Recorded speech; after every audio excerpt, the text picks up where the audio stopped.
Financially, this is about the stupidest thing we've ever done. This is up there with investing with like on Beanie Babies or Cabbage Patch Kids or Enron or something like that. I turned to my long-suffering wife, Marie. You know exactly what I'm talking about. This was an idea for this trip, for this entire episode, and the one that's coming after that I don't know financially why we even tried this. I'm not going to say I don't ever make bad decisions, but this may have been one that, look, I tweaked it a little. I really finessed it. I was like, look, we have these coupons because I love my coupons. We have these coupons. We got to use them before the end of the year or like whatever it was. What happened was, so we fly Delta a lot, and Delta gave us free drink coupons, alcoholic drink coupons, mind you. On the plane. So we're going to use these, but you have to use them by the end of the month. Right. And the next thing we know, we're planning an entire trip just so we can use these 4 free drink coupons, 2 each. And so we were like, where can we go? Yeah. Where can we go? And you know what? We got a really good price on our flight. Mm-hmm. We found a really decent price on our hotel. So I was like, look, it wasn't a bad idea. No. Coupons aside, it was a good deal. Yeah. And we've always wanted to go to this town anyway. Yeah. And so it wasn't an added burden. It's like, but the whole impetus of this was that we want free drinks. So tell you what, let's launch in the open, then we'll come back and tell what happened on the plane the plane is like, it's a Delta flight, and the person flying next to us, you're going to remember us because we're going to talk about you. That's Marie over there. That's Frank. Voca Vacay starts right now. Prepare yourself for the bestest, amazingest, and overall super duperest travel program in the history of ever. Vacation like it's your job and live vicariously through yourself. It's time now for Voca Vacay. Oh, every single time we do a show, before we get to the plane debacle and everything that happened there on Delta, it's a debacle. We always give a shout out to our newest and bestest buddies who have joined our ever-expanding global empire that is Voca Vacay. These countries are listening to us now. Yes. Good morning, Luxembourg. OMG. It's just kind of hidden in there, so we got them now. Yeah. Sweden. Oh, hi. Yeah, famous for IKEA and the IKEA meatballs. and other stuff. Some of my favorite things to eat. We've been to Sweden. It's a lovely place. And Nigeria. Oh, that's super cool. Very cool. So thanks for playing along. Interesting. Glad to have you with us. As always, check us out on all the socials and the mothership, which is vocavacay.com. Here is how this show came to be. Oh, my. And this show is about New Orleans, which we're calling Nolans Part 1. This is a 2-part series here. So there's Part 1 and Part 2. Yeah. So all you French speakers like, that's Part 1 and Part 2. You're exactly right, monsieur, because we decided to go to New Orleans. Yeah, and look, this is a city. If you want to eat good, drink good, look, we're all about culture. I'm all about culture. But there is some really good stuff to eat. You're not fat. You're well-rounded. Which way is the bar? Of course, the drinkies. Yeah, I had to get them all in there real quick.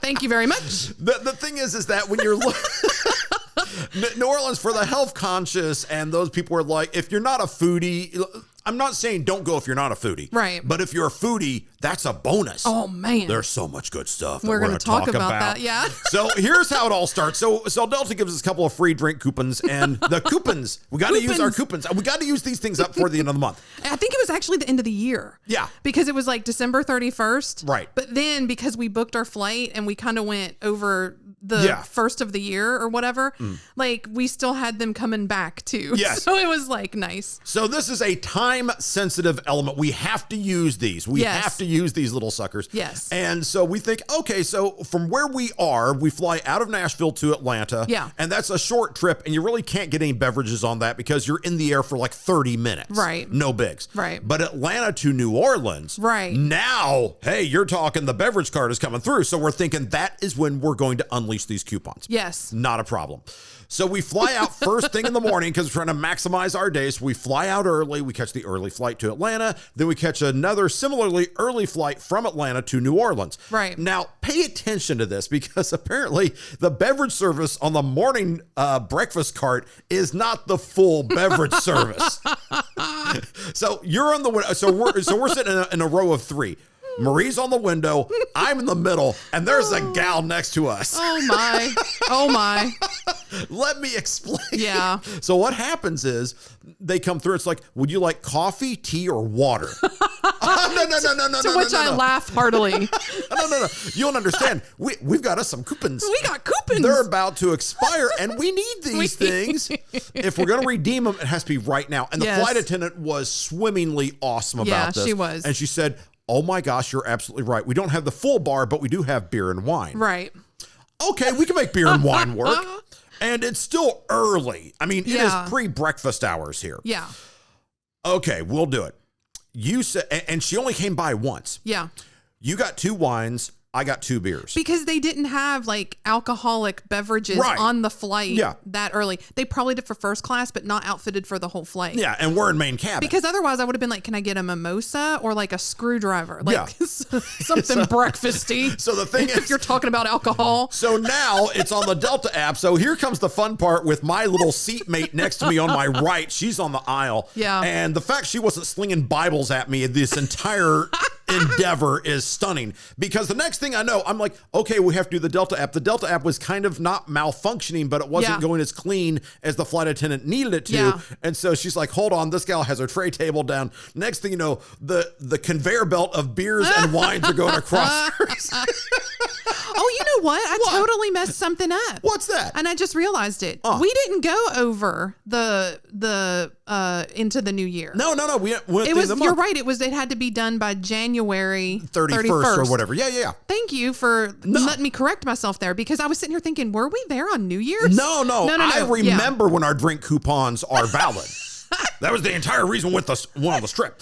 Yeah. So anyway, here's what happened. But you're right. Yeah. So we came in. Now the next thing you know, suddenly, and when it's not like we were served first. Right. We're further back in the plane.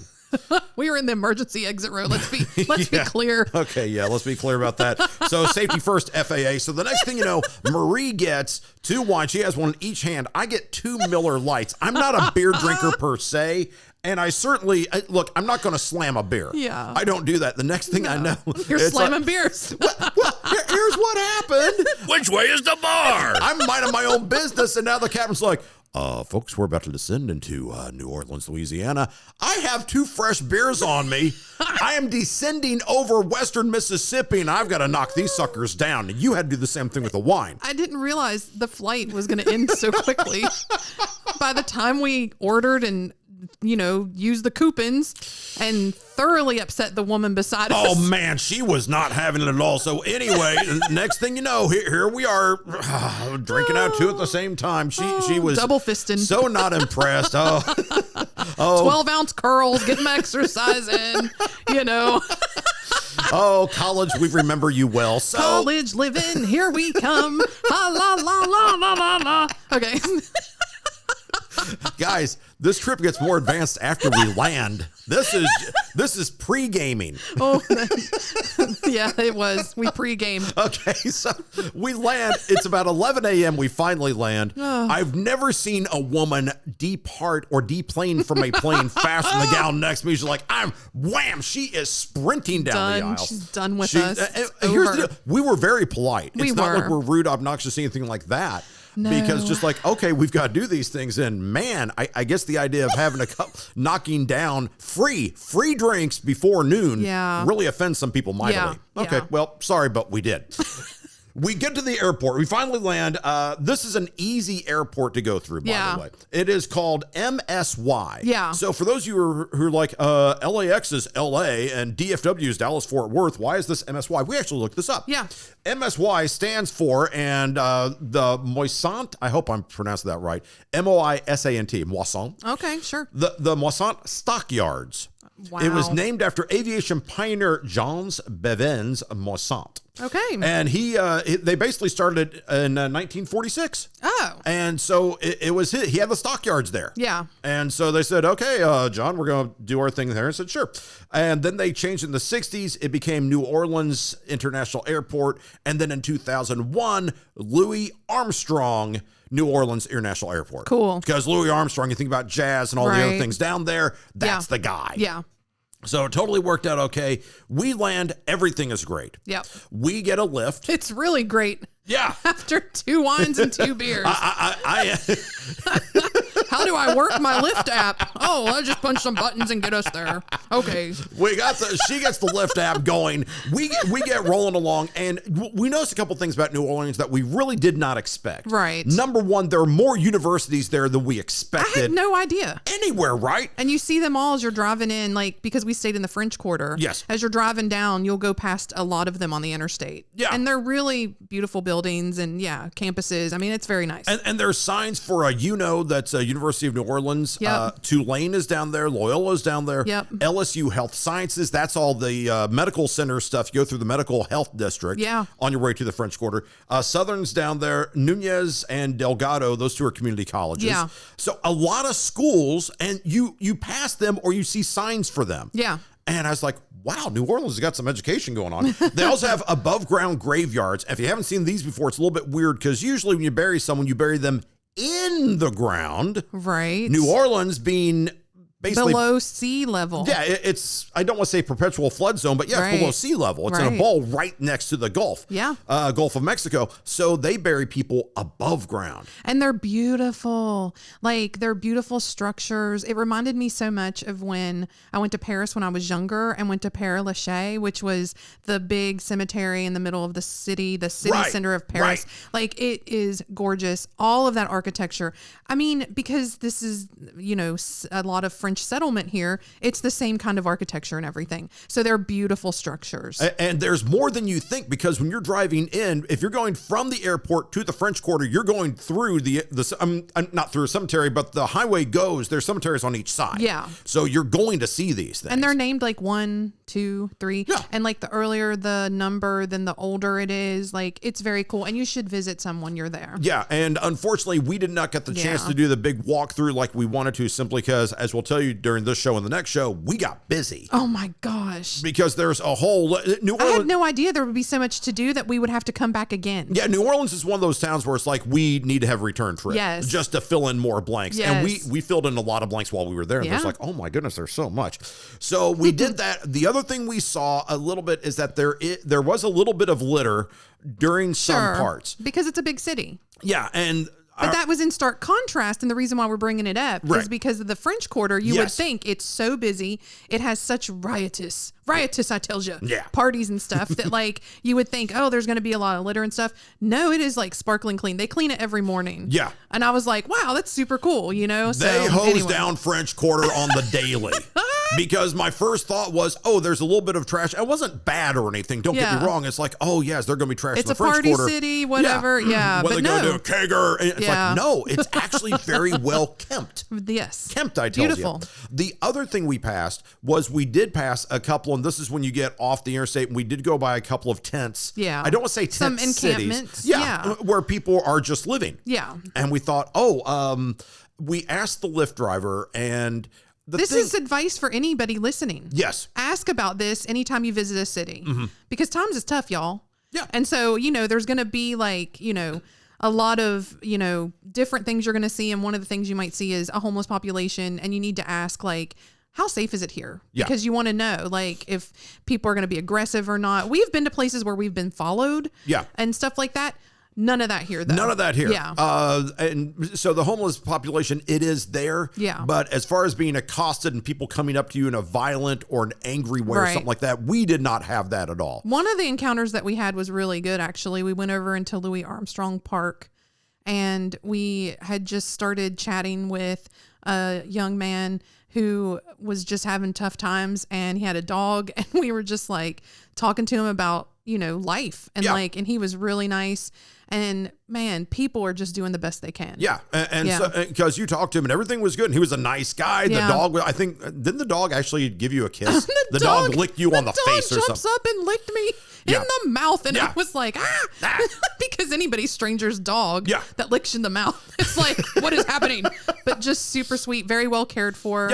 Yeah. Yeah, everything was good. So, Yeah. and the thing is, we bring up the Louis Armstrong Park because when we go in, that is on the northern side of the French Quarter. Yes. It's actually, it buttresses the north-hand side. Yes. And that is exactly where our hotel was. It was tucked in the little corner there. Yeah. It was very nice. Yeah, it's so cute. It had a little courtyard. It was super cute. And it was the Best Western French Quarter Courtyard Hotel that Yes. we're talking about. And by the way, I got to say this again. Whenever we say things that we're doing, we don't get discounts anywhere. No. When, we never go in any place, say, we're Voca Vacay, we're influencers, and we're and we'd like a free. No, we never have done that. We never will. Right. We pay the going rate. Yeah. Except for Delta when they give us the free drink coupons. By God, we're using those free drink coupons. The coupons.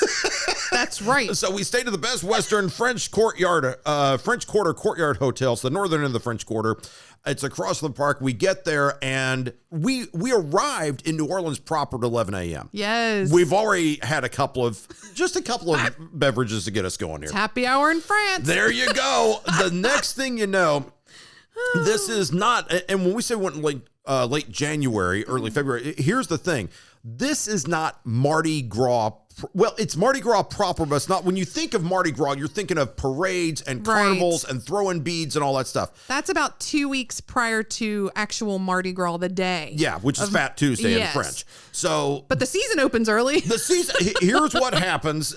As far as the dates of when Mardi Gras is, Mardi Gras starts on 12th night. Which this year was January 6th. Yes, and that's right after Christmas. The tail end of the Christmas season, and is a carnival celebration from Christmas 12th night all the way to Lent. Yeah, to Ash Wednesday. Yeah, and so you've got a big chunk of time. So when you say, we can say, in all honesty, we have gone to New Orleans during Mardi Gras. Yes. But we didn't go there during the carnivals, which are the last 2 weeks. That's when it ramps up between, Fat Tuesday's going on and Ash Wednesday's coming up and all that stuff. That's when it really levels up. And then you have the big carnivals, you have the big parades, and it becomes a 24/7 party. That's probably why we got such a good deal. Yeah.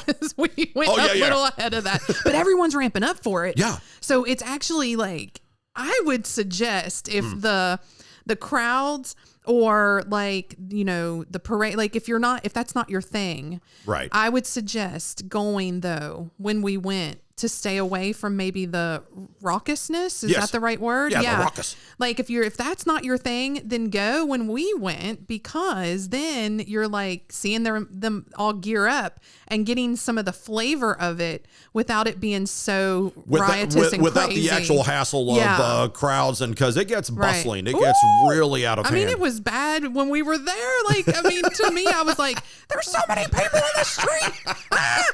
This is like crazy, but it was fun. Everybody was having fun. Yeah. I never felt like I wasn't having a good time. I never felt unsafe either. No, not at all. Totally. So we get there and we think, okay, we check into our hotel, and now we're going to walk laterally through the French Quarter. We're on the north end of it. Yeah. We've got to walk down to the Gulf of Mexico because that's where our boat is. Our first excursion is on the steamboat Natchez. So on the way there, though, here's what happens to your senses. You see all the things, and you're like, we're in New Orleans. We're in the French Quarter, and it's amazing. You smell the smells. There's lots of food. Just so many things. And I just want to talk about the architecture for a second. Oh, yeah. It's because beautiful down there. It's beautiful. They call it Creole style. It's got French and Spanish and Caribbean influences and features. Most of the buildings are taller than wide, but they do have a style called shotgun, which is long and narrow. Right. And so we saw lots of those. You'll see in these houses porches, columns, ornate wrought iron, French doors.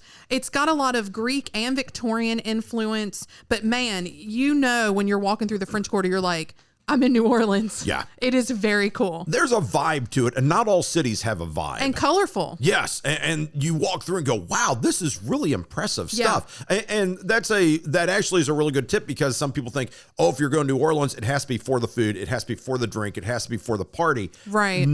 That's all true if that's what you want, but that's not what New Orleans is limited to at all. Yeah. Because the architecture, the history, there's some amazing stuff down there. We're going to talk a little bit more about the history in part 2. Part 2. Yeah. Yeah. But yeah. So anyway, we go to this. I got us tickets on this steamboat. Yes. And it was very cool. It was called the City of New Orleans. Yes, and it's a paddle wheeler, stern wheel. It's got the big paddle in the back that just spins and propels you and all this stuff. And it's actually very cool stuff. Yeah. So we think, okay, we're going to go to this. Yes. We have to depart at 2 p.m. Yes. So at 2 p.m. Now we've arrived at 11. Okay, properly pre-gamed. Let's go. We get checked in the hotel. We start walking down. It's like, and that's the thing. It's like there's a lot of sights there, and there's a lot of really good. How do you say the aromas of what's? Because when you talk about gumbo, Creole, Cajun, onion, like they've got that too. It's all good. It's like, if I could taste the air, that's where I would want to taste it. And I mean that in the loveliest way possible. Amazing. I love that. Because you go through and go, and the bad part is that we're only there for a couple of days. And I think, I want to eat there. I want to eat there. Right. I want to eat there. I want to eat that. And that thing, I'm going to put that in my mouth because I'm eating this. I'm eating this and all this. There's so many things. There's a list of things that I want to consume. That is literally kind of what happened. We ended up planning our days around restaurants. When can we get in here? And then we would hear about one and be like, ooh, let's check that one out. Let's not go to that one now. Let's go to this one now. Yeah. And like, I mean, it literally, and I have never been on a vacation and gone, I'm really going to watch it and go and just eat all this stuff and, felt great about it because, I'm like, I'm eating all this stuff. I got tired of eating. Like, I was like, I don't know anymore about. It was shameful. It was like. My jaws were aching from eating and laughing as much as I did. But I totally pulled it off. It was great. So we get down to the boat. Yeah. And a couple things happened, and this is still we're in COVID. Yeah. So you got to show your COVID cards to get on the boat. So that's just one of those things that in the future people might look back and go, "Oh yeah, they did COVID cards." Well, at this time they were still doing COVID cards, masking up all the stuff. And you got us two things called the Mardi Gras tour. The Mardi Gras package. The Mardi Gras package. So here we go. I didn't know what I paid for. I literally got online, was like, oh, this looks great. Yeah. Let's go on this. Read the reviews. And then I was like, 2 tickets, please. And they were like, what do you want? And I was like, oh, we're there for Mardi Gras. Mardi Gras package looks fantastic. Let's do that. I had no idea. So we found out very quickly. Because Here's what it was happened. great. Yeah, because there's different levels. Like, do you want to come with the food? Do you want to come with the drinks? You just want to be on the boat or whatever. And you said all the above, please. Right. So we said, okay. And now here's the thing. We were on the City of New Orleans. The Steamboat Natchez is the other one that also operates. But I guess it operates at a different time of year. Right. Yeah. Got it. So if I said it wrong, it's like we're on the boat. Right. All we know is that we're on the boat. We're on a boat. We're on a boat. We get on the boat. First thing they say is, when they see our cards that you're the Mardi Gras level, they go, you need to go to this level right here because, again, there's a bar. Yes. Okay. So we go in. It's like, here you go, right this way. We walk straight up, and you ordered a Manhattan. Which way is the bar? It's right over here. We've barely cracked 2:00. Yes. You're pounding a Manhattan. I had what they called a carnival cocktail because I drink the local drink. Right.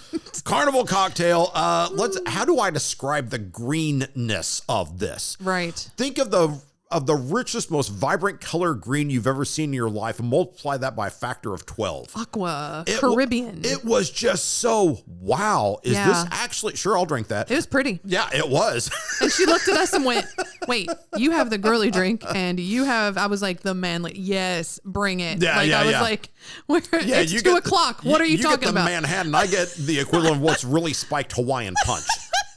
Put an umbrella in it. She did. She did. There's a little garnish on top, and it was delicious. God, I love you. So I love you too, because I'm like, I want to see what they drink here. Yes, that's true. And I found out. So we got that, and they say, okay, now your dining room is on level 1. So you have to go down 1 level.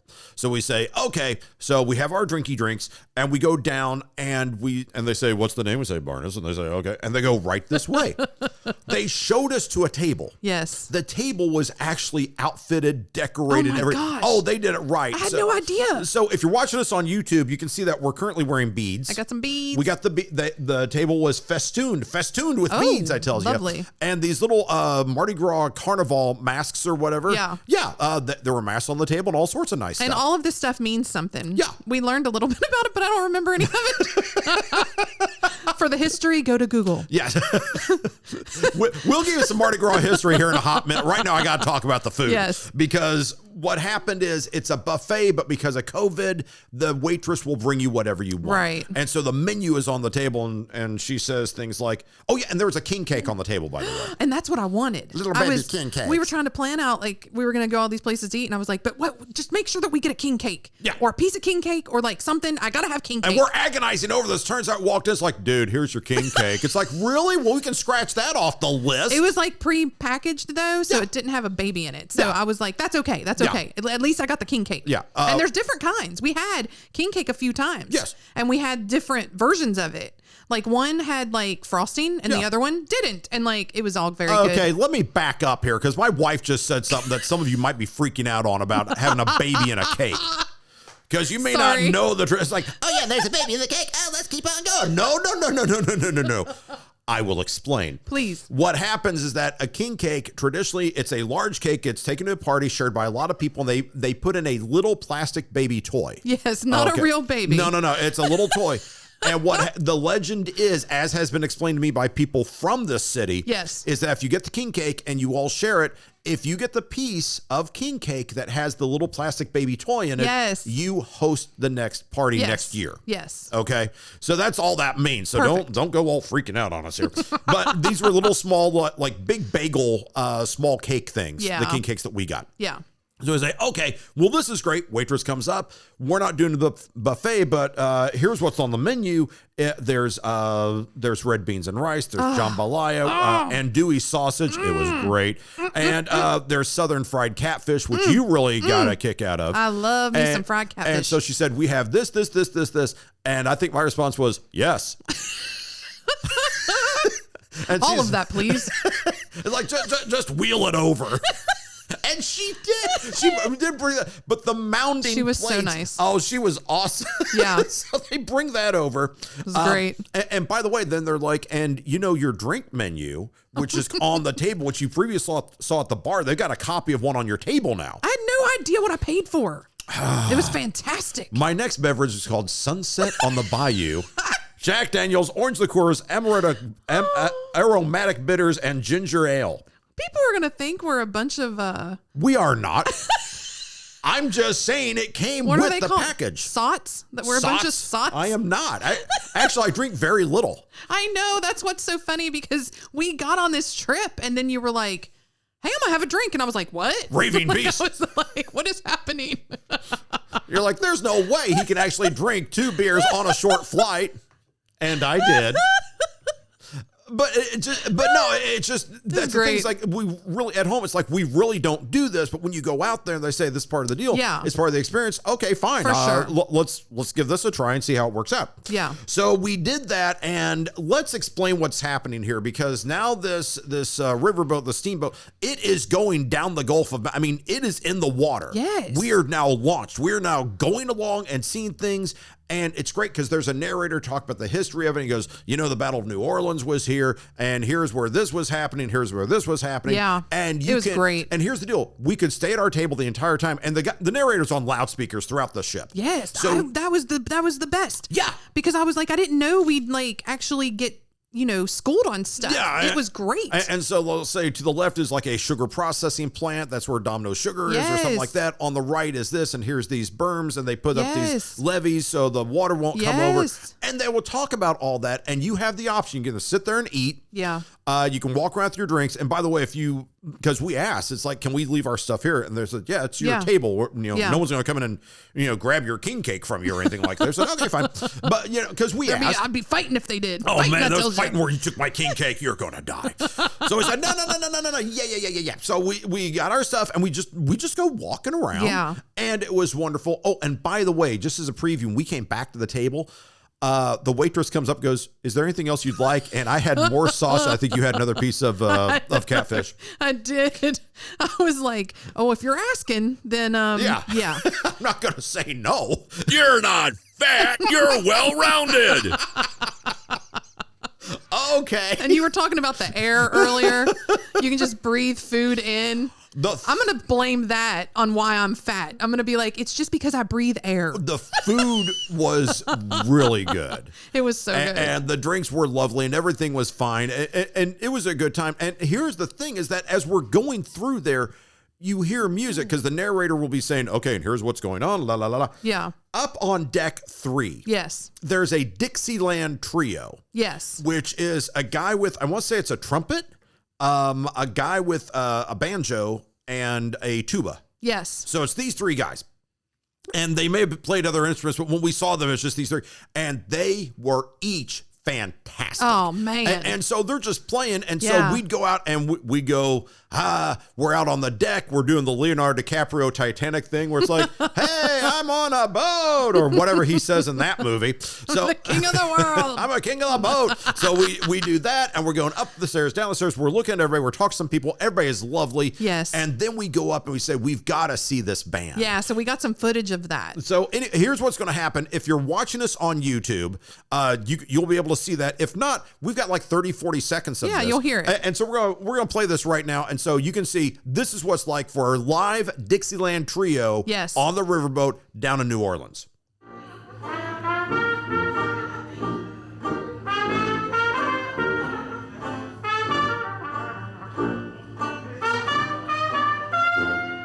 Oh, yeah. That's very nice. That's good stuff. It's a very nice. I like it. People were dancing. Yeah. It was really good. Yeah, people were dancing, and we said we didn't get video of them. We didn't have permission. These guys were cool, though. Yeah. I love this. I know. Sets the tone. And you hear the tuba, the boom, boom, boom. Yes. I was like, oh, that was nice. So thanks to those guys for just being so cool about it. And yeah, we had a really good time on that. Oh, it was so good. You go down, and what happens is that you go down or up the river or the Gulf or whatever it is. It's the water that's down there. Yeah. And you go, and then you turn around, you come back. Yeah. Okay. And they show you, and they're narrating. It's like, okay, and here's this, here's this, here's this. Everyone wants you to have a good time there. Yes. And we did. Everybody just is there like for the same reason. Like it's to get away. Yeah. Away from your troubles. Yes. And to just like, kind of be a little frivolous. Yeah. Like, there's a little bit of edge to it. So we did. We had a lot of fun. And when we got off, they said, okay, take your beads, take your little Mardi Gras masks, have a good time, la, la, la, la. And then we had to walk back through the French Quarter back towards the hotel. Right. Everything is good. But listen to this. Everyone is nice down there, with the exception of one guy who lied to us. He lied. Okay, so we're off the boat. We're walking back. And the thing is that Marie has been in the film industry before. Yes. You have worked on actual movies. I've worked on major motion pictures and for major motion picture companies, Warner Brothers, Touchstone. Yeah. God, I'm really dating myself. Yeah. Yeah, for CBS, ABC, like television shows, like things like that. Yeah, you've done you Paramount, have so you have a background on that. So when you see a film crew, here listen. Go. This is honestly what tipped me off. I looked down. We were walking and you're looking around. Right. And I looked down and I saw grip cables, and they do them a certain way because they hook them up to a generator. When you're filming exteriors on location, you have to run a lot of electricity. And I saw what was the foot over, the step over to protect them. And then like the cables. And then I was like, there's a production. Yeah. There's literally a production going on. I turned around, looked at you, and I was like, there's a production. And you were like, okay, Spidey sense. Okay, Spidey sense is tingling. Okay, well, let's go down this road and see what it is. And that's when we met this lion guy and he has a walkie-talkie. Yes, he does. Several guys with walkie-talkies. He's very official. Yeah. Just some guy in a t-shirt and pants. Yeah. Hey, I got a walkie-talkie. Carrying a clipboard. And he's like, okay, can you guys stop for a second? I'm like, what? He goes, yeah, we're blocked off. We're shooting down the road. That's when I was like, I know. Yeah, she knows. She be knowing. So I said, is this a feature that you guys are shooting? Yeah. And he literally looked at me and was like, it's just a commercial. It's a commercial for U-Haul because, and we saw a car that was circling around towing a U-Haul trailer. Yeah. Okay, fine. Okay, we don't quite, because this is lot of crew for... It's a lot. There's like 25 crew members. Yeah. I was like, hold on. And then he's like, and then they go, okay, we're clear.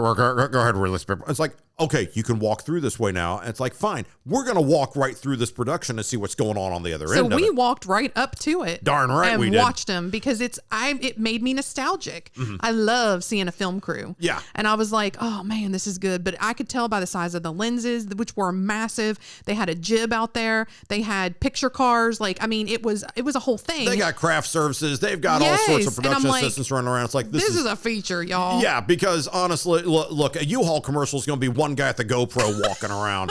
And this is a major motion picture. It turns out we found out later that not only was he lying, and the U-Haul, it was in the shot, but basically this was the whole interview with the vampire thing. Yeah, they're redoing it or whatever. That or a series or whatever it is. It's going to be. And this is someone, they had to shoot the scene of someone driving into New Orleans and relocating. So when you actually see this, whether it's a film or a Netflix series or whatever it is, when you see the shot of someone driving in, hauling a U-Haul trailer in New Orleans, we were there. That's our claim to fame. This has become a huge place for film productions. Yeah. So, I mean, they call it the Hollywood of the South. Yes. And, you know, I'm from Atlanta, which is also, competitively speaking, another Hollywood of the South. So I'm just saying, anytime that you're there, you may see a lot of production. And the thing is, they want to shoot in New Orleans for that flavor, but it's impossible for them to shoot during the Mardi Gras Carnival parades because guys, you can't. It's like, we're going to block off a road for U-Haul. No, you're not. Right. They've got other things planned. Right. Called, the Mardi Gras parades. Right. So clear the deck, Scooter. We've got a party. So we get back and we think, you know what? It's really been kind of a full day for us. I decide we get back to the room. I stop off at a local convenience store. Yes. And I'm like, I need water. She's like, I need bottled water and snacks.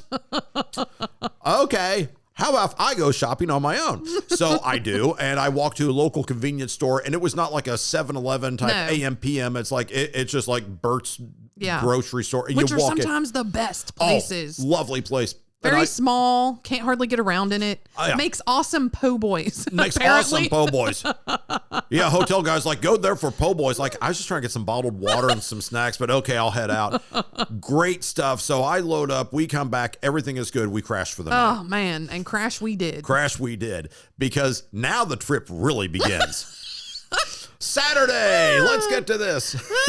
Give me the deets. Saturday, we go down. The Best Western, they've got the breakfast set up. So we get coffee, we get cereal, scrambled eggs, yogurt, stuff like that. You get the basics. Yeah. Because here's how our day is really going to start. We're going to a place called Mardi Gras World. Yes. Holy moly. This is where they make the floats. And we had no idea. Again, I had no idea. No. People were like, because we had looked at going into a few other places. Yes. We were like, maybe we should go to like a voodoo shop, or like, what are some of the other, like, well, there's always like the ghost tours, the cemetery tours, and all these other things. And there's a lot of museums down there. But I was like looking and doing some research, and people were like, Mardi Gras World's where it's at. So I was like, oh, we do need to learn a little bit about Mardi Gras. Yeah. So I was like, that sounds good. Yeah. So I got some tickets. Again, had no idea what I was doing, but I was like, let's just do it. Yeah. So we take a lift over there because it's close to the French Quarter, but you're not going to walk at Champ. You're just not. Yeah. It's too far to walk. Yeah. So don't even try.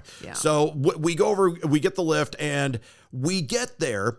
And they start by saying, okay, would you like, it's like there's the tour starts, and what you have to do is go in and watch this little multimedia presentation. Yeah. It's a little theater. You go in there, and they have the history of Mardi Gras and how, we make these floats and we do this and everything's what everything for Carnival. Means and Yeah, and so they have a video about the history. Here's what we found, because we also did some of our own research for this. Yeah. In 1872, back in Russia, back in the day, the Grand Duke of Russia, Grand Duke Alexei Alexandrovich of Russia, he said, I'm going to visit New Orleans, y'all. And they said, hey, Alexei, come on over. So Alexei shows up. Yeah. The Rex organization was basically created by the city. And they're like, we got to put on something for this guy. There's like a Grand Duke of Russia showing up. Anybody want to take charge of decoration and making him feel like cool? Yeah. And so Rex organization is like, dude, they say, I guess they said, dude, back in 1872, French dude New Orleans, y'all. dude, y'all, we totally got it covered. So they said, we want all the balconies draped in purple, gold, and green. Pretty. And they said, why? There's no real reason for this. They're like, well, the colors are pretty. The Duke handed out beads that were those colors. Maybe they just picked the colors. Yeah. They want to start their own kingdom and have 3 colors on their flag. No one really knows. They did tell us later on that now there has been attributed to each color some sort of, like one is like justice and like something else. Because what happened? Yeah, because in 1872, they're just making it up as they go. Sure. 20 years later in 1892, the Rex people were like, okay, you got to figure out what these colors mean. Right. 20 years later, because we've been letting you just kind of freewheel it here. Yeah. They came up with a theme called the symbolism of colors that you were alluding to. Love it. Purple means justice. I actually didn't know you put this in. Yeah. That's fantastic. Green means faith and gold means power. Oh, I love it. Yeah. Man, that's really cool. So right now I got faithful power justice necklaces around my neck. That's what my beads indicate. Those are all really good words. Yeah. So it's like very cool. So you find out these things, and you do a little bit of research. It's like, this is fascinating. Yeah. So we sit through the video and it talks about the history of this. It doesn't go into all this prehistory, but it does talk about the 1920s and then the crews, spelled CREWES. That's basically like the groups that are competing. Yes. It's like their own little clan, family group, gang people. We're like, hey, I'm on this crew. Yes. And I'm going to put together this element of the parade, and I'm going to have this kind of float and this kind of excitement. Dancing and all of this like competition and these floats. Oh, it's a huge thing. Fantastic. So we think, okay, well, let's do this. Now, once you see the video presentation, you go into the warehouse proper. Yes. The warehouse is a functioning, huge storeroom. It's a combination of storeroom, building place, design place. They do everything here to make the floats. Yes. So what happened is that we go walking in, and you're surrounded by, there's builders and there's sculptors, and they're working with styrofoam, huge blocks of styrofoam. Oh, yeah. They're painting everything. A couple of people to give a shout out to. One is our docent. His name was Sean. This is Kern Studios. Yeah. It's actually like called Studios. Yes. Because it's a huge warehouse where they're putting things on production. Yeah. But it just happens to be floats. Yes. So I wanted to mention that because I think that would be important. Oh, yeah. The Kern family, because they are synonymous with everything Mardi Gras and the parade. So they say, okay, you know what we're going to do? We're going to have a centralized location where everybody's going to build their floats. And it was genius for them to say, oh, man, let's have people come tour. Yeah. And see this stuff while it's actually being made. Yeah, because why keep it locked up? Yeah. I'd be very proud. Yeah, and they should be. So we walk in, and Sean, the docent, we think his name, Sean Nethery. That's how you say it. Nethery. Yeah, okay, cool. But hi, Sean, how you doing? We told you we'd say your name on this. He was the docent, wonderful guy. He's like, okay, and he leads us in, and then he basically turns you loose. Yeah. And he says, you can look at the sculpting here. You can look at the painting over here. There was a place where they were just flat out building some floats. Yes. Because remember, you have a float, and then you have all the decorations that go on the float. Right. And it's a huge masterpiece of stuff. Yeah. We did talk to a foam sculptor. Yes. And this is Stephen Velano. Oh, he was great.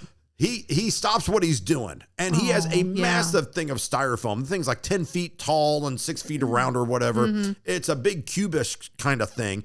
And he's sculpting styrofoam, which is a fascinating process I've never seen before. We'll put some of the video. We took some video of him. Yeah. We will put that on our Voca Vacay Insta. Yeah. And then you guys can see it. Yeah, and you can see what this guy does. And he was the nicest guy. Apparently, he'd been an ice sculptor before in Alaska. Yes. And he had worked on that, and he came down to New Orleans. He's like, hey, and we said, well, how do you get the job? He goes, for the job interview, they basically said, here's a piece of styrofoam, sculpt this. And he did. Yes. And it's like, this is what he does now. It is very cool. Very nice stuff. Yeah. And just talk about the sculpture they have there. We saw Batman. Oh my gosh. We saw Shrek. Yes. We saw Kiss. We'll the put 4 some guys of pictures Kiss. up. Oh yeah. We saw our nuggets. I think Chucky was there. Yeah. Of yes. The because every year they have some that they've kept, and then they have the ones that they're creating for this year. Right. And so it's almost like, I don't want to call it a graveyard because it's way more festive. Right. But you know how they call, like in Las Vegas, the neon graveyard or whatever with all the neon signs? This is kind of like, Mardi Gras float graveyard. Like it's like they just have all of them there, sort of like still being revered in past floats. I don't know. Maybe do they recycle some of them sometimes? I'm not sure. I don't know if they have a couple of elements or not, but I'll tell you, if you go in there, plan to spend a couple of hours. Yes. There. If you really want to see everything, and you cannot take enough pictures of everything in this place. I know. And you'll find something that's your favorite. Yeah. Like I found something that was like kitty cats or something, and I was like, I was like crazy for it. And now remember, as we're doing, Arnold Schwarzenegger as the Terminator was there. It's got, they can make anything. And the process is really cool. They take you through the process also in that video. Yes. And they say it's basically made out of, what was it? It was something and then paper mache that makes it smooth. And then they paint them. And these things look like huge, like plastic, are very ornately designed. Like they look so professional that you're like, I can't believe that's just whatever it is in paper mache. Yeah. But it is very cool. And the fact these artisans are actually doing this all the time. You can go see them and interact with them. They're the nicest guys. Yeah. So please go do that. So we're walking through. Yeah. The next thing you know, we start hearing music. And I'm like, what is happening? Because it's a band. Yeah. Like I was like, what is happening? We're hearing like Dixieland marching jazz band. What is going on here? They were practicing, and apparently they'll come in and practice. Yeah. And they will do it at, I guess, a certain time in the morning and right before close. Right. And if you go during that time, which I did not know. No. And then they were in there practicing, and we got some video of that. Yeah. So what happens is, again, on YouTube, we keep encouraging people, hey, you can see what we look like on TV. But it's also, we have another 30, 40 second clip. Yes. Just show you, it's like, this is something. And if you don't see it on YouTube, if you're listening to our melodious voices, guess what? You can hear it because we're sitting there minding our own business. And one of the smaller crews, Krews, or they spelled with a K, not a C. I think I got that right. Yeah. But they just come walking on through. Yep. And they're playing, and there's people waving, stuff like that. Anyway, we got some video, and it really looks just like this.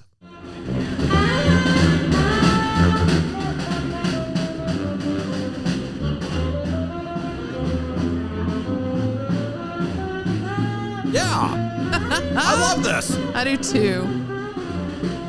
And they were playing The Saints Go Marching In. Oh, of course. Love it.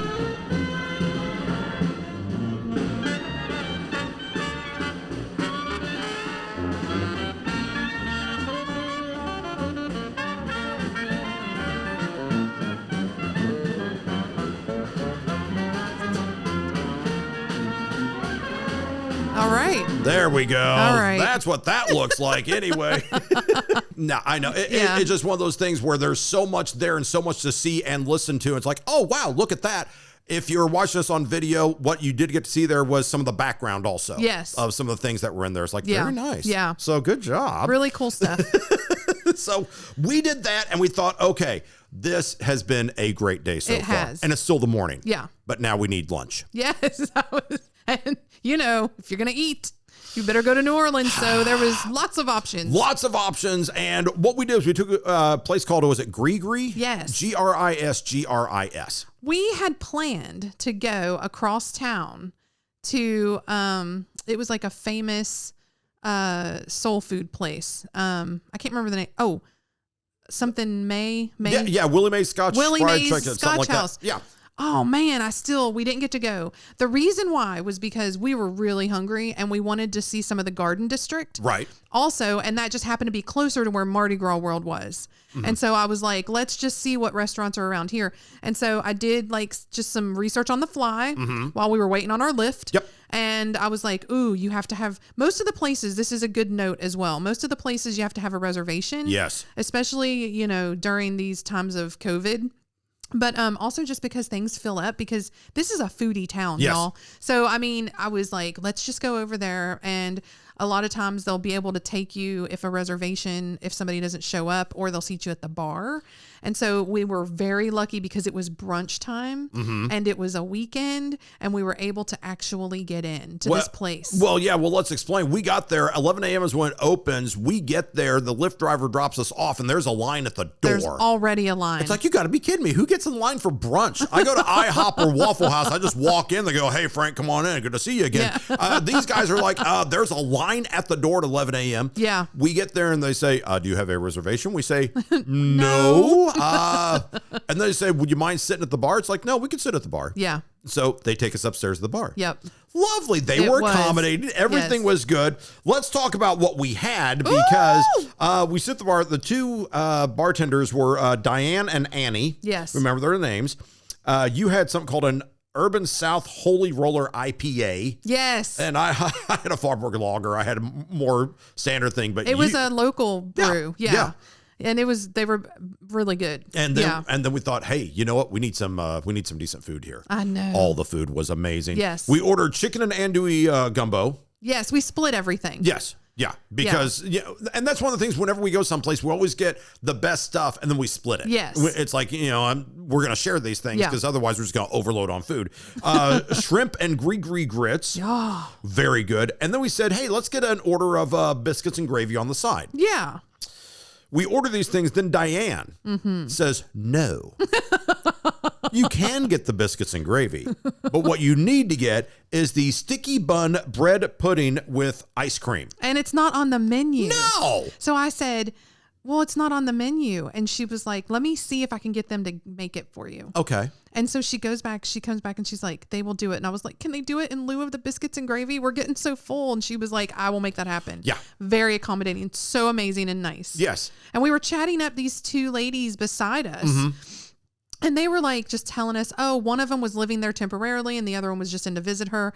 But they were telling us, like, you know, when we were ordering what they were going to get, and we were telling them what we were going to get. And like, I mean, the food, and then the fact that they like let us go off menu. Yeah. Such a good experience. Yeah. This would be what I would call more of a modern take on some traditional New Orleans cuisine. And it was just really good. Yeah. And so we're sitting there at the bar and we're just eating and we're having the nicest time, and the place fills up quickly. Yeah. So if we would have gotten there 15 minutes later, we would have been standing outside for another hour for open seats to come available. Yeah. We were lucky to get in. And the women beside us ordered, what was it? The blueberry bourbon Pamperdue, which was just like a French toast. Yes. And then they got grapefruit mimosas. Yes. Which were, I never even thought to do a grapefruit mimosa. And it was a thing. Yeah. Everywhere we went, if it was early on, somebody was ordering one. Again, a local favorite. And we said, oh, okay. Yeah, nice. And we took pictures of their food too, shamelessly enough. They took pictures of ours. We all get along. You don't meet people in New Orleans that are in a bad mood. Everybody's very cool about stuff. And she said, yeah, I'm going to be stationed here for a month or two. I have people visiting. And like, good for you. Yeah. So she was doing her thing and we just had a lovely time. Yes. And yes, order off menu if they let you do that. We were ordering like local people. Yeah. So we said, okay, we're good. Now remember, we've already had a busy day. Oh, yeah. And we're just now getting through lunch. Yes. Time to hit a museum for culture. We've talked about the number of museums out there. I'm all about culture. Well, culture is what culture is. And let's talk about this kind of culture. We go to is it Sazerac? Am I saying Sazerac. The Sazerac House. Which is like the local drink. Yes. Like, I mean, it has such rich history and it's like its origins there. Like, I mean, it's a whole thing. Yes. If you think of like Paris and wine or France and wine, Sazerac and New Orleans really go together. Yes. Oh my goodness. So we're thinking, let's go ahead and go there and see what this is. And it's one of those where you have to set up times in advance. Yes. You know, so because you're going on a tour with individual, little tour guides and stuff like that. So we say, okay, let's go ahead and go. Give me the deets. Here's the deets for you. We go there. And this was the first time that anyone had taken my temperature with one of those little thermometer guns or whatever for COVID. Yes. And they said, okay, do this. Is like, do you have you had COVID test and all this stuff? And then they zapped my head. I'm like, wow, I hadn't had that happen before. Yeah. But very cool. Everybody, they do that and they walk in and we said, we're on the 1 o'clock tour. Yes. And it's like 12:30. It was. So we can just hang out here. And you were smart enough to go, hey, let's ask the tour guide if we can get on the 1240 tour. Yes. Otherwise we're going to be sitting here for a little bit. Let's see. They were lovely about it. They were like, well, let's see if everybody shows up. Yeah. And then maybe even if they do, we can probably still fit 2 of you in. Yeah, yeah. I was like, that is awesome. And the tours are only like a dozen people per time. Yeah. So they say, okay, so we go in. Yep. We start the tour. Yeah. You start the tour, you take an elevator, you go up a couple of floors. Yeah. And you work your way down. Yes. And you learn the history of Sazerac. You learn the history of a whole bunch of like speakeasies in New Orleans. Yes. You learn how Prohibition affected them. You learn what kind of drinks you can make. Yes. And it was really one of those neat little experiences that was a lot neater than I thought going in. Yeah. By the time I got there, it's like, this is actually very cool. You And learn displays about were amazing. all the ingredients. You learn about, again, the history, but you get to see some of it, like the vats or like where it's made. Mm-hmm. And then they have a lovely gift shop. But like the cool thing about this place was they had interactive things. Yeah. Like they would say, like one of them was, and we'll put some of this on our Insta as well, but like one of them was you go up to like a table, like a round table, like you're going to order something or have a drink, and you take a coaster and you put it down on the table, and then something from above reads it. Yes. And then plays a little video of what you're like learning about. Yeah. Or they have one where you like actually interact with a bartender. The virtual bartender was amazingly cool. Yeah, it was like really cool. So I have never been somewhere that was so high tech. Yeah. And so just like interactive. And I was like, this is how a museum should be. Yeah. And the thing is, because I did the virtual bartender thing, which was like I think it took like 4 minutes to go through all the steps on the menu. Yeah. But what happens is they say, what kind of drink would you like, sir? And he'll just talk to you like he's virtual, full size. And you hit a button that says this, and he goes, okay, now, if you'd like this, here's how you enjoy this. And we put in a little bit of bitters, and he'll make the drink for you. Yeah. It's the coolest thing ever. Yeah. And I thought, that is hip. So you see the virtual bartenders, next thing you do, you turn around, there's a real bartender right around the corner. It's like, would you like a sample of this? Do you know me? Why, yes, good sir. What is this elixir of which you speak? And here you go. Here's a little sample of this.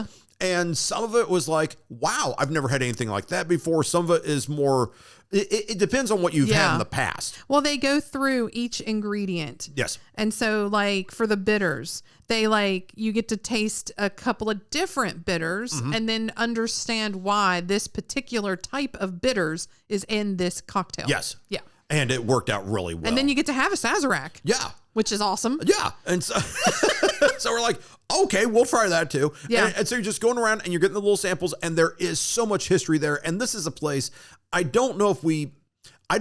This is probably the first time we've been someplace, and I don't know if we did the Sazerac house as much justice as we could have, because we could have stayed another hour or two, because there's so many displays. Yeah. You can really go in there. So we hit a lot of it, but all I'm saying is that we were there for quite some time. We could have spent another hour or two easily. Oh, yeah. Because there's so many things going on. There's a lot of video displays, a lot of virtual displays happening. Yeah. And they do an outstanding job. We ended up leaving with a bottle of the rye whiskey, the Sazerac rye whiskey. Oh, yeah. And some of the bitters, the Peychaud's bitters. Yes. And so we can make a Sazerac here now. Yeah.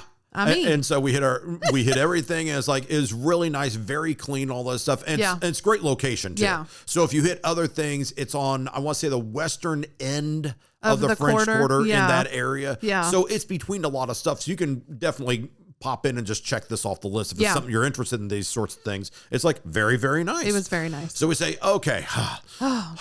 We gotta get back because we have another restaurant to hit up. We have feasted well, but we're going to feast some more. So we go to the hotel, and it's time to change into our evening duds, which for me means basically changing a shirt, and that's it. Because I'm basically going as I am. I'm on vacation. So we go back, and it is time for dinner and a show. Now, when we're doing this, let's explain. We tend to use Lyft and Uber when we go places. Yeah. As it happened with Lyft and Uber, it's not like when you're driving into the French Quarter, sometimes you're going to get to a situation where you really can't get to exactly where you think you're going to because of, hashtag traffic. Well, it's like the streets are already kind of shut down because of, foot traffic and partying. But like also they're shut down a little further out sometimes just because when you're trying to even get around the inner core of it, just, during certain times, everyone is either leaving to get out or trying to come in. And so it was really difficult sometimes. Yeah. And what happened? So we recommend walking if you can. Yes, walk if you can. And I think our Lyft driver got as close as she could, but then it's like a block. And then traffic was just backed up. There's a lot of one-way streets there. Yeah. And this is why I'm really telling you guys, don't try to rent a car in New Orleans unless you really want to take this on. Unless you're going out. Yes. Out of the quarter, otherwise, everything is either walking distance or it's a short little hop away, and you'll be absolutely fine. So what happened is then you said we need to go to a nice restaurant. Well, and that's why we're talking about this, is because we did dress up a little. We did. And I didn't want to walk in my like nice stuff all the way. Like, well, it wasn't even like all the way, but like I just, ladies, let me just say, or for those of you who are not ladies and still wear high heels, let me just say, you cannot walk on cobblestone in high heels for long distances. Yes. So there you go. Yeah, some of the cobblestone streets there in the French Quarter are a little bit bumpy and a little bit hard to navigate. Yeah. And we said this is going to be a challenge. Right. So, pick and choose when you're going to dress up and go out because, you want to be able to get somewhere and still look nice and not be sweating and your feet be hurting. But we got as close as we could. Yeah. And that was fine. And we're going to a place called, it is spelled Galators. It's spelled Galatores. Yes. Galators, but it's pronounced Galatoires. Galatoires. It's fancy place. Yeah. We get in there.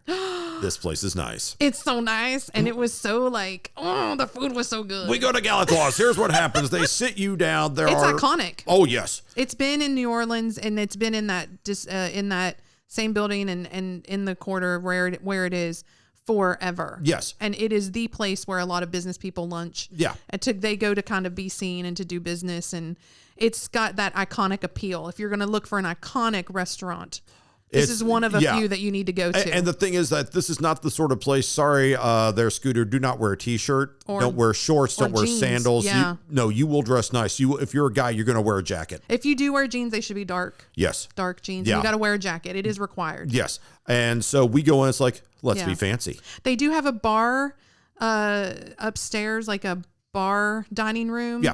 And they will seat more casually dressed people up there, yes. but not in the main dining room. And if you get there and you want to go, ask for the main dining room. Yes. Because it's stuff of legends. So we go in and we think, ooh, this is fancy. We blend. Yes. Please. Sure. Not at all. I'm like, hey, y'all. Hey, how you doing? We get in, and here, we'll just tell you very quickly what we had. You sat down, you had the Rhone Valley French red wine. I did. So you start with the red wine. I have the 209 cocktail. Yes. Which is, just so you know, it's Pim's #1, cucumber vodka, sour mix, ginger ale. And I'm like, ooh, this is a lovely beverage. I enjoy this very much. Actually, I had the red wine with dinner. Yes. And before that, I just ordered a Sazerac. Oh, that's right. Yeah. That's right. You had the Sazerac first. And that so is... the whiskey, the herb sant, the Peychaud's bitters, and the simple syrup. So everything in homage to what we had just done. And you're like, wow, I'm doing this. And then I know the person who brought them out, they're like, oh, and they're giving me the Sazerac's like, oh, no, that goes to the lady. Here we go again. You may have the Pims. I'm like, what is this? I love it. I love mixing it up. It was a lovely thing. And then the dinner comes out and you had maple leaf duck. Yes. And that is a pan-seared breast with the leg, the honey balsamic jus. Oh, that was so good. And the dirty rice. Yes. Got to have some dirty rice. It was good. I had the shrimp clemenceau. Oh. The Louisiana shrimp with mushrooms, garlic, Brabant potatoes, and the peas. I don't know why I'm speaking like this right now. Because it's so good, it makes you want to. You just feel, it is good, and I am French now. Like, it is, very good. Because that's some of the best food in the world. But here's the deal, is that our side dish of Brussels sprouts actually stole the show. Okay, so here's the thing about we had all Brussels this thing, sprouts. and then they're like, let's get some Brussels sprouts, too. And I'm not a Brussels sprouts aficionado. This stuff was amazing. Well, what happened was one of our dishes came with an extra side. Yes. And we wanted to try and get something that wasn't already on our plates. Right. And so the waitress was actually or the server or whatever was actually if you want to try something that a lot of, it's not a vegetable you would think to order. She was like, the Brussels sprouts. Yes. I was like, bring them. Yeah, that's and a I'm good what? suggestion. Really? You were Okay, kind fine. of like you were on the fence. But it was not, because I was wrong.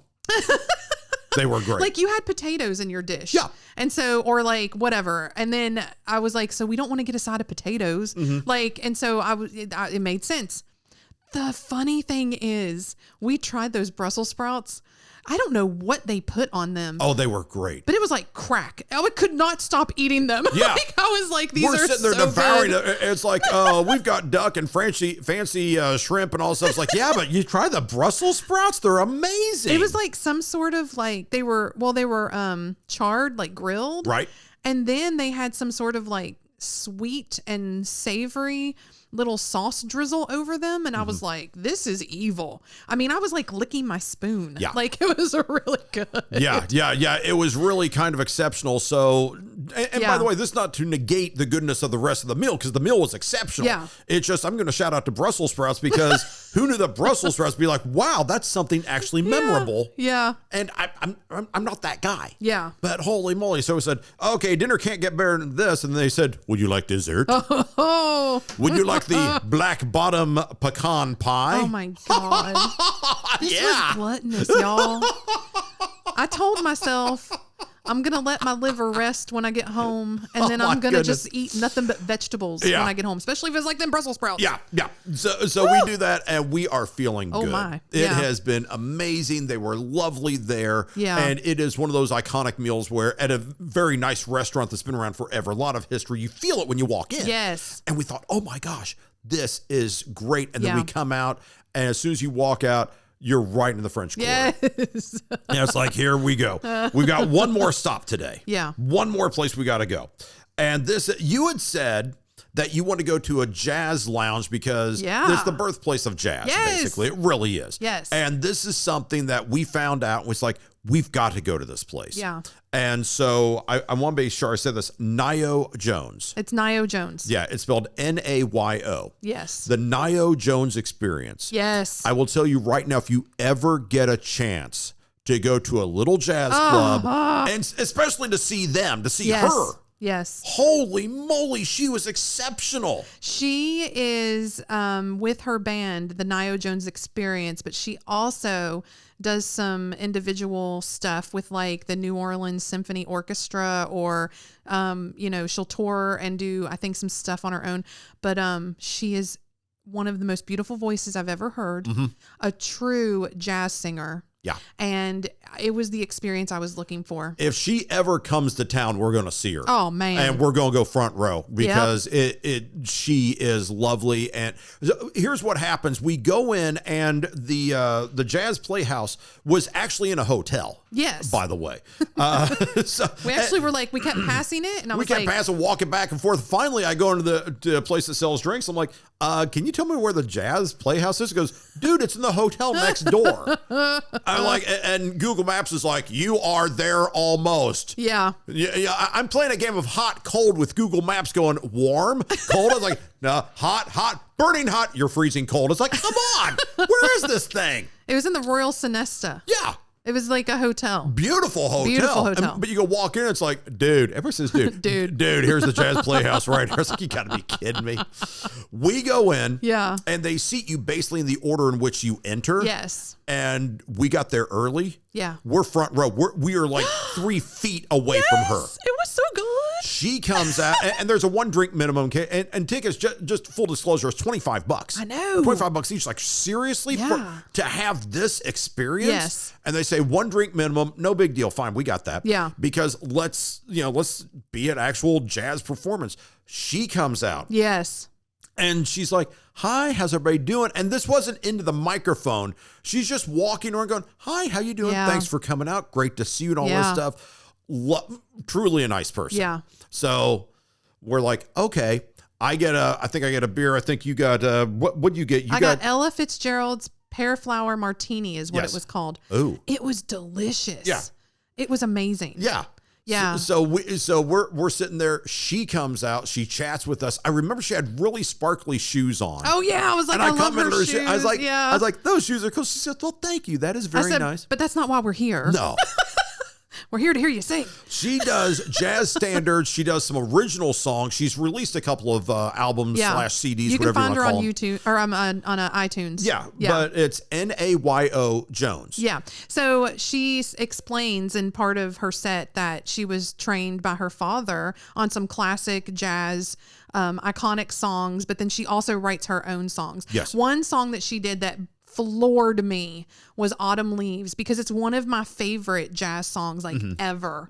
And it was made popular in America by Johnny Mercer, but it's actually French, and it was in the 1946 movie, and I wrote this down, La Portée de la Nuit, and Yves Montand sang it. Oh. And Yves Montand was also in, what was that Marilyn Monroe movie that he was in with Marilyn Monroe? Well, anyway, whatever movie that was. Yeah. And like, I'm like, this song I've heard through just being, living in the South, Johnny Mercer, like all of that. And then just also like through watching old movies or whatever. Right. It is one of my favorite songs. She floored me with it. Yeah. And it was so beautiful when she sang it, and it was like the original, but she had her own take on it too. And it was amazing. Yeah. But her original stuff was really good too. Yeah. But another one that she did was, Summertime, which all of us like know of, is another iconic jazz Summertime and song. The Living's Easy. So good. She was so good. It was exactly the experience I was wanting. Yeah, and so what we've done is that we've put together, we've got a little bit of audio from her. Yeah. So just you can kind of hear right now what she sounds like. Yes. And this is truly, one of those things that if you're in New Orleans, or if you just see her, coming to your town or something like that, this is someone you really want to check out. Yes.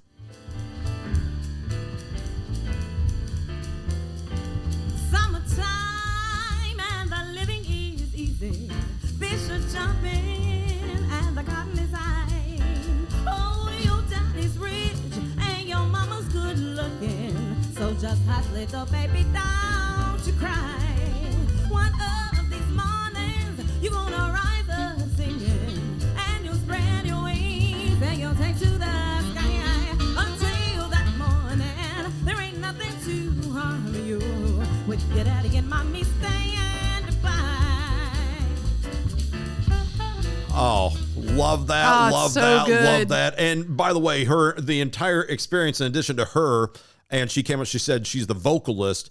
What was it? There was a stand-up bass guy, piano guy, drums, and a guy on horn who play this kind of horn, this kind of horn, multi-talent. Everybody's multi-talented. Yeah. So, and super into the jazz, man. And so we watched a set of that, and it was just wonderful, and we really appreciate her taking the time to be just stunningly nice to everyone. Yes. And we had a really good time, and everybody was there.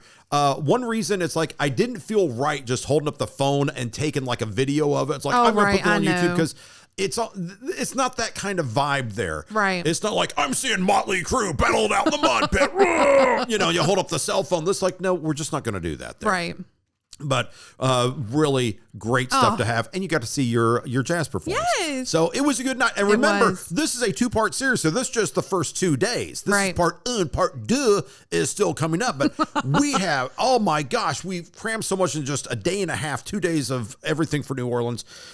And it was such a good experience. You would think, wouldn't you, that after such a great trip, part 1, that we would never fight again. Well, wrong. If you've ever disagreed or bickered on a vacay, we've got a segment right now that we dedicate every week or every podcast. It is time for Monica and Joey. It's game on. It's time for Monica versus Joey. Oh, let's pretend like we're 2 stars of Friends. I'll be Joey. You be Monica this time. Okay, bring it. We always do. It talks about going on vacation and how you act if you're more of a Monica or a Joey. And the thing is, I'm more of the Joey because here at the house, we actually try to eat healthy. We really don't drink that much. Yeah. I know it sounds like we do when we go out, but it's not. That's not the way we're built. But we're on vacation, the animals come out. As it happens, when you go on a vacay, should you try to stay with your healthy diet regimen? I laugh mockingly. I'm trying to think of the vegetables. Besides the Brussels sprouts, how many vegetables did we even have on this entire trip? Now, I'm Joey. I'm going to be like, hey, it's all good. Well, how you doing? I'm going to eat this. You, as the Monica, you actually, if you didn't try, at least you thought about trying. I struggle with this. The struggle is definitely real. I have gone on vacations where I have stuck to every single thing I'm supposed to do with my diet and my exercise. Yep. And I was miserable. No, I wasn't. Actually, it was fine. It's actually fine. Yeah. Like, I don't want to feel horrible. Right. So I try to not overeat. I actually walk more on vacation than I probably do here at the house, especially during COVID. So I'm getting really good exercise, like whatever.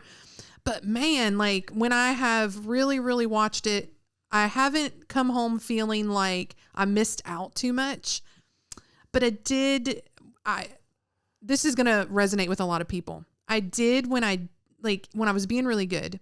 And I did have the one night that I said, because you've been so good on vacation, you can have this one night. Yeah. Because you don't want to come away and not do anything and like not eat the delicious stuff and have the drinkies and blah, blah, blah. I overdo it so easily that then I feel like crap. So now in my old age, I'm kind of like, you know what? It is what it is. I have COVID weight. I have all that stuff. Like it is just what it is. I don't care anymore. Like, I'm going to go enjoy myself because life is short, y'all. Okay, let me say this. As the Joey in this conversation, I mean this in all seriousness. I'm an enabler of the worst he way. Is really bad. I'm not a food pusher, but when we're going someplace, you go to a place like New Orleans, like, well, they have, someone has the salad, or you can get the king cake smothered with raw oyster and covered with gumbo, topped with andouille. What am I, made of stone here? I'm never going to have this opportunity to eat this again. I know. I can make a salad back at the house. But we had a salad just the other yesterday. We had a salad. We usually eat a lot of salad. We had a huge salad yesterday, did we not? Yeah, seriously, for lunch, we had that big. Yeah, you're supposed to eat a salad the size of your head every day. And not smothered in caloric dressing either. Eat all the vegetables. The size of my stomach. I mean, and we're talking like big. So it's like, yeah, so I did that here. But when I'm out in New Orleans, something like that, no. You just bring me, okay, garçon, load it up, and we're going to go full throttle. There's we did. Too much flavor. Oh, so good. I'm just going to say as a preview for part 2, which is going to be our next podcast. Our next episode is New Orleans part 2. I will talk about the Bloody Mary bar. The incident at the Bloody Mary bar. This is a teaser. Oh, and it's a lovely episode, by the way. And how apparently they make Bloody Marys. Was a celery stalk supposed to go in there? No. There is no celery to be found. No. They can have it. You can have a little piece of celery, or you can have an entire, like, everything, all the pickled things and bacon and all the stuff, or you could just have the Bloody Mary. Yeah, let's. Don't put that in my glass and take up room from my vodka and my tomato juice. Yeah, I've got all sorts of things. Fixins. I've got all sorts of things happening here. You can keep that vegetable all my away. Spices. So that being said, so anyway. Teaser. That's gonna be quality stuff there. But you know, the other thing is that whenever we go on a vacation, we try not to fight, we try to get along, but we also say there are certain little tips and tidbits that we call travel nuggets, that these are the sort of things that you want to know about. So now, talk about New Orleans, what's applicable to many trips. Here is a travel nugget. Ooh, I like a good travel nugget. And I'll tell you, this little nugget, and this is not specific to New Orleans, but this is a universal truth that we want you to be able to do. One, when you go to a hotel, there's 2 nuggets here. One, when you go to a hotel. 2 nuggets. 2 for the price of 1. I like it. Get a map. Yes, please. It is vital to have a paper map. I know there are those of you who are like, but my app's on my phone and I can do this. No. And I know that you're thinking, but I look like a tourist with a map. Hey, I don't look like a lost tourist with a map. I need to know where I am. Now, New Orleans French Quarter is pretty easy to navigate for a simple reason. If you go too far south, you hit water. Keep the water at your back. That's north. To the left is west. To the right is... I mean, that's an easy thing to figure out. If it's... Those are the kind of directions I like. No, seriously. Like, if you keep it simple, stupid. If you go too far, you're in the Gulf of Mexico. Okay, well, let's not go that far. Let's back up a little bit. Yeah. It is helpful to have a map simply so you know that there's a couple of streets you want to go to. There's some things you want to walk around. Yeah. And that's easy stuff. The hotel, when you check in, if they have a walking pedestrian map, they're going to give it to you for free. Yeah. Get that. Number 2 nugget. Ooh. This was actually important for us. It was. Because I talked about how we're always using Ubers and Lyfts. Yes.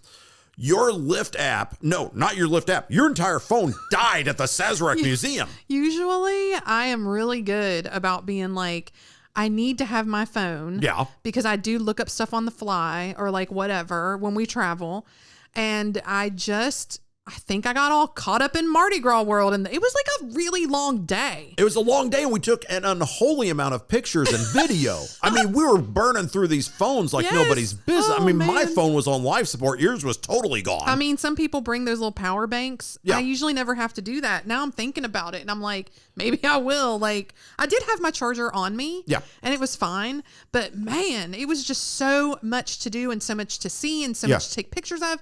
And like, and it was a long, like, this was on like, the Galatoirs and the Nio Jones day, right? Yes. And to your credit, when you're doing this, you are basically the navigator. Yeah. You're the person who's like, you do all the logistics, all the stuff. It's like, we're going to go here. We're going to this room. We're going to walk at 30 feet. We're going to take a left. We're going to do this. We're going to click our ruby slippers together. We're going to do that. It's my producer brain. Yeah. You're in charge of all of that. Yeah.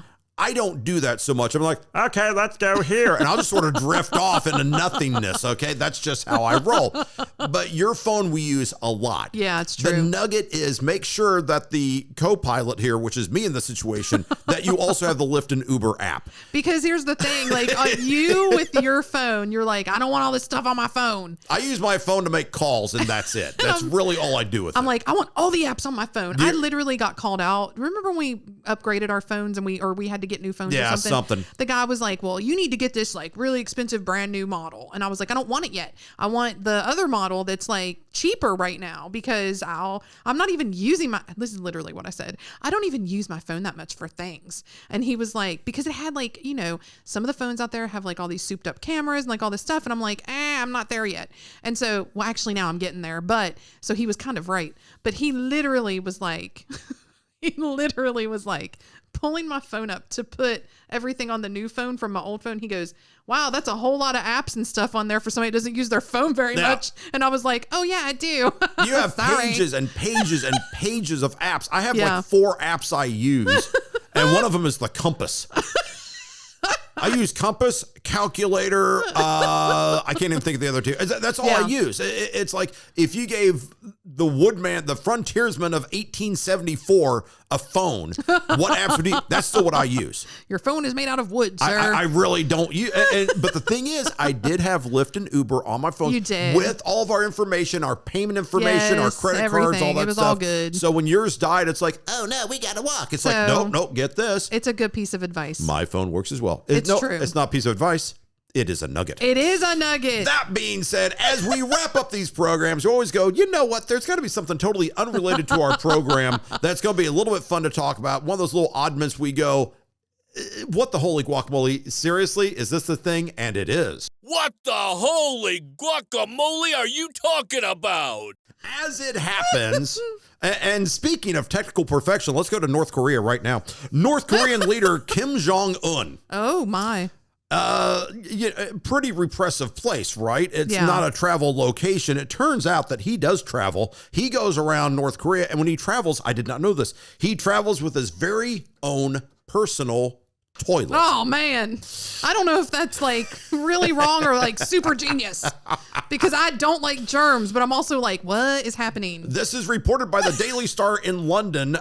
He has his own personal toilet. It is kept in one of the cars of the leader's official motorcade. Yeah. Also, when he's on a personal train, he has a car that is basically, he has a toilet with him wherever he goes, whenever he goes, whenever he has to go, he goes in his personal toilet. Yes. It is kept under heavy guard.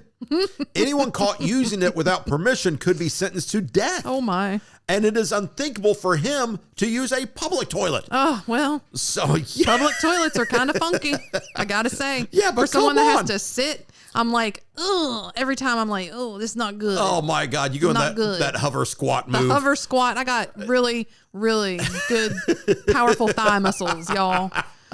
When he is in a convoy of cars, there is a toilet that is built into one of the vehicles, and you cannot tell which one it's in. And basically this is done so his enemies do not know about the state of his health. Oh. So if they go, oh, that's pretty bad. It's like, Yeah. this is a little bit extreme, I think. Yeah. But this is absolutely true. So if you're ever traveling in North Korea, if Kim Jong-un goes past you in a motorcade and you've really got to go potty, I suggest you hold it for a public toilet of your own. I can only tell you what I read out of the Daily Star in London. Absolutely true. Well, sometimes it's nice to have Yeah. some backup.